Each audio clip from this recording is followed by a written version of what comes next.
This channel does not promote any violent, harmful, or illegal activities. All content provided by this channel is meant for an educational purpose only. এবার দেব SIR এর খবর, কারণ SIR শেষে 3 মাসের মধ্যেই বাংলায় vote. UEM Jaipur is a perfect target for prospective students aspiring for good jobs, good education with future-ready skills. ডিসেম্বরে Bangla SIR এর প্রক্রিয়া শেষ করার একটা ডেডলাইন বেঁধে দিয়েছে নির্বাচন কমিশন, কিন্তু বিএলওদের মাথা ব্যথার কারণ হচ্ছে আধার কার্ড। যদিও কমিশন বলছে আধার নাগরিকত্বের প্রমাণ নয়। ডিসেম্বরের মধ্যেই বাংলায় এসআইআর এর প্রক্রিয়া শেষ করার ডেডলাইন, আর এসআইআর শেষ হওয়ার 3 মাসের পরেই বিধানসভা ভোট হবে রাজ্যে। 3 জেলার সঙ্গে বৈঠকে জানিয়ে দিল নির্বাচন কমিশন এসআইআর এর প্রস্তুতি কেমন তা জানতে বৃহস্পতিবার পূর্ব মেদিনীপুর, ঝাড়গ্রাম, বাঁকুড়ার জেলা শাসক ইআরও এইআরওর সঙ্গে বৈঠকে বসেন উপনির্বাচন কমিশনার ও রাজ্যের মুখ্য নির্বাচনী আধিকারিক। সূত্রে খবর, বৈঠকে জেলার প্রশাসনিক আধিকারিকদের এসআইআর এর জন্য প্রস্তুত থাকতে নির্দেশ দিয়েছে নির্বাচন কমিশন। কোলাঘাটে 3 জেলায় প্রায় 470 জন বিএলওর সঙ্গে বৈঠক করেন নির্বাচন কমিশনের কর্তারা। বৈঠকে বিএলওরা জানান, আধার কার্ড নেই তাদের মাথা ব্যথা সবচেয়ে বেশি। তাদের প্রশ্ন, বহু ভোটার যাদের আধার কার্ড ছাড়া আর কোনো নথি নেই, তারা কি করবেন? জবাবে কমিশনের কর্তারা জানান, আধার কার্ড শুধু একটি পরিচয়পত্র, কিন্তু সেটা নাগরিকত্বের প্রমাণ নয়। না, আধার কার্ড বাদ দিয়ে করতে বলে। আপনাদের তো সমস্যা হচ্ছে, তাহলে সমস্যা তো হচ্ছে। তার কোনো সুনির্দিষ্ট উত্তর দিলেন? না। 2002-এ ভোটার লিস্টে যাদের যাদের নাম আছে তাদের নামগুলো আমরা দেখব 2025-এ আছে কিনা। যদি থাকে তাহলে তো হয়ে যাচ্ছে, যদি না হয় তার বাবারও থাকে বা তার দাদুর থাকে, তাহলে তাদের সেই নামগুলো আমরা করতে পারবো। জন্ম তারিখ না থাকলেও তাদের কতগুলো ভেরিফিকেশন করতে হবে।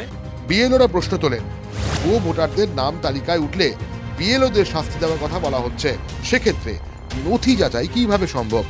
নির্বাচন কমিশন জানিয়েছে, ফর্ম জমা দেওয়ার সময় যদি কোনো সন্দেহজনক নথি মেলে, সেই নথিতে সেলফ অ্যাটাস্টেড করে জমা দিতে হবে ভোটারকে। সেক্ষেত্রে বিএলওদের উপর দায় বর্তাবে না। শাস্তি নিয়ে তো ওটা যে ইচ্ছাকে গন্ডগোল করেছে, যার মেনজিয়া ছিল গলত ছিল, যে গলত উদ্দেশ্যে কাজ করেছে, ওখানে শাস্তি হয়েছে। না, ভয় পাওয়ার কি কারণ আছে? যে কাজ সঠিক করবে, অ্যাজ পার ল করবে, রুল করবে, ওর ভয় পাওয়ার কি আছে? কমিশনের এই মুহূর্তে সবথেকে বেশি মাথা ব্যথার কারণ, যেখানে বিএলওরা বারবার বহু মানুষের কাছে শুধুমাত্র আধার কার্ডটাই ডকুমেন্ট হিসেবে পাচ্ছেন। আগামী দিনে আধারকে কি আরও গুরুত্ব দিতে পারবে কমিশন? এই প্রশ্ন এই বৈঠকের পর আরেকবার উঠছে। শ্রাবন্তী সাহা ও কনিষ্ক মাইতির রিপোর্ট, TV9 বাংলা। এসআইআর নিয়ে বাংলায় প্রস্তুতি তুঙ্গে রয়েছে, আর এই নিয়ে সুর এবার আরও একবার চড়ালেন মুখ্যমন্ত্রী। কমিশনকে বিধে মমতা বন্দ্যোপাধ্যায় কি অভিযোগ করছেন না অফিসারদের হুমকি দেওয়া হচ্ছে। এসআইআরকে সামনে রেখে এনআরসি চক্রান্তের অভিযোগ তুলে বিজেপিকেও আগুন নিয়ে না খেলার হুঁশিয়ারি দিয়েছেন মুখ্যমন্ত্রী, আর পাল্টা আক্রমণ শানিয়েছে বিজেপি। সবুরের ফল মিষ্টি হবে, আশাবাদী বাংলার বিজেপি। বিরোধী দলনেতা তাই হিসেব করছেন, এসআইআর হলে কাদের কাদের নাম বাদ যাবে। নাম বাদ যাবে 4 রকমের। মৃত ভোটারের নাম থাকবে না, ডবল এন্ট্রি ট্রিপল এন্ট্রি থাকবে না, ভুয়া ভোটার থাকবে না, রোহিঙ্গা এবং বাংলাদেশের মুসলিম অনুপ্রবেশকারী, যারা অনুপ্রবেশকারী অবৈধ, তাদের নাম থাকবে না। শুভেন্দু অধিকারী যেখানে শেষ করছেন, সেখান থেকেই কি শুরু করছেন মমতা বন্দ্যোপাধ্যায়? আসাম গভর্নমেন্ট এনআরসি যখন নোটিশ পাঠাচ্ছে, তার মানে এটা এসআইআর না, এটা এনআরসি। আমি শুনেছি স্বরাষ্ট্রমন্ত্রী নিজে কোনো একটা পার্টির মিটিংয়ে কিছু ইনস্ট্রাকশন দিয়ে গেছেন এবং সেখানে বলেছেন যে অনেক নাম আমরা বাদ দেব। বিরোধী দলনেতা অনুপ্রবেশকারীদের নাম বাদ পড়ার কথা বলছেন, বাংলার মানুষের মধ্যে মিশে থাকা ভিনদেশি বেনজল ছেঁকে ফেলার কথা বলছেন। নিঃসন্দেহে শুভেন্দু অধিকারী তাদের টার্গেট ভোটারদের বার্তা দিচ্ছেন।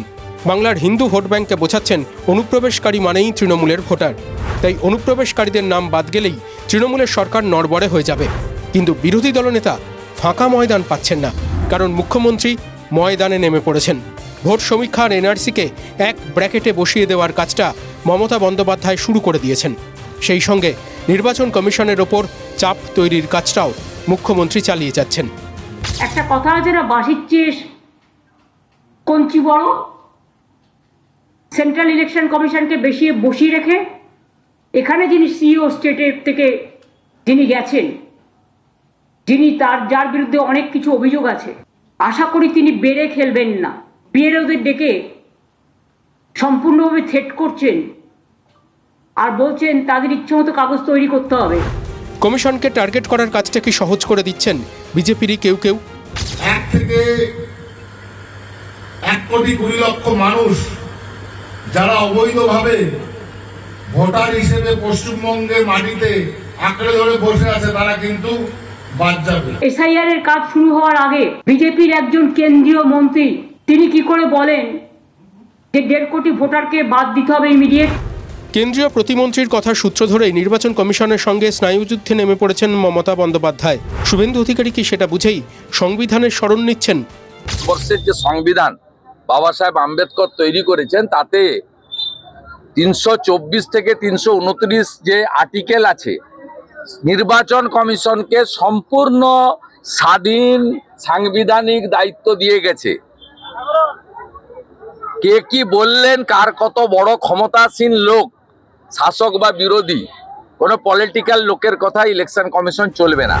বিস্তর বিতর্কের মধ্যে দিয়ে বিহারে ভোটার তালিকায় বিশেষ নিবিড় সমীক্ষার পর্ব মিটেছে।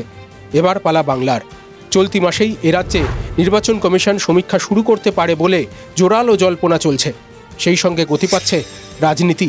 অনেকেই মনে করিয়ে দিচ্ছেন 21শে নির্বাচনের আগে বাংলার রাজনীতি উত্তাল হয়েছিল সিএএ আর এনআরসি ইস্যুতে।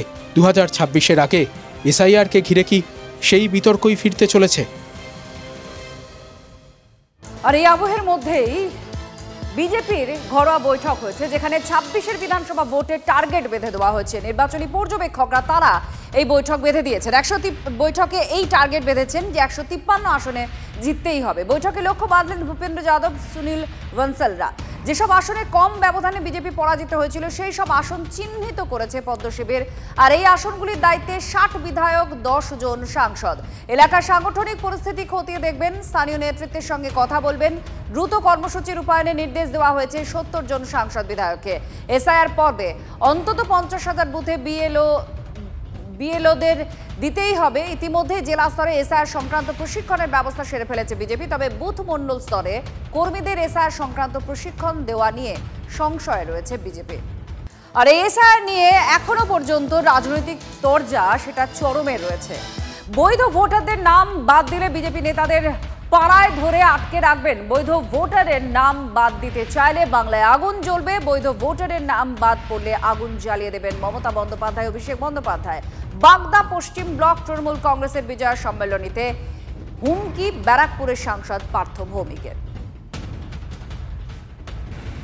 আমরা কোনো বৈধ ভোটারের নাম বাদ দিতে দেব না। হ্যাঁ, যদি কোনো অস্বচ্ছতা থাকে ভোটার লিস্টে আপনি ঠিক করুন, আমাদের কোনো আপত্তি নেই। কিন্তু একটা বৈধ ভোটার, একটা, ওরা যদি বাদ দিতে চায় বাংলায় আগুন জ্বালিয়ে দেবে মমতা ব্যানার্জি, অভিষেক ব্যানার্জি। আমি দায়িত্ব নিয়ে আগুন জ্বলে যাবে বাংলার বুকে। আমরাও দেখবো নরেন্দ্র মোদী, অমিত শাহর ক্ষমতা কত, সেটা আমরাও দেখবো। যদি কোনো বিজেপির নেতা আপনাদের প্রলোভন দেয়, ধরে রাখবেন, বলবেন আমার নাম যদি বাদ যায় ভাই তোমাকে ছাড়বো না, তোমাকে ছাড়বো না। কারোর নাম বাদ গেলে বিজেপির নেতাদের পাড়ায় পাড়ায় ধরবেন। আমি দায়িত্ব নিয়ে বলছি, যদি কোনো বৈধ ভোটারের নাম ওরা বাদ দেয়, যদি কোনো বৈধ ভোটারের নাম বাদ দেয়, পাড়ার বিজেপি নেতাদের ধরে আটকে রাখবেন। বাড়িতে দেশলাই জ্বালানোর ক্ষমতা নেই, হ্যাঁ, বলছে বাংলায় আগুন জ্বালাবে। ছাড়ুন তো না, কোনো বৈধ ভোটারের নাম বাদ যাবে না, ঠিক সময় মতন জলবিচুটি থেকে এই বাগদার এই বিধায়করাও বাদ যাবে। এদেরও বিচার হবে, ঘরে আটকে হবে না। এদের বিচার হবে মন্দিরের চাতালে, গাছতলায়, পাড়ার মোড়ে, ল্যাম্পপোস্টের নিচে এদের বিচার হবে। এই যা করেছে এরা গত 15-16 বছর ধরে, 15 বছর ধরে, আপনি ভাবছেন যে শুধু বদল হবে? না, বদলাও হবে। কিছু করতে পারবো না আমরা সেক্ষেত্রে।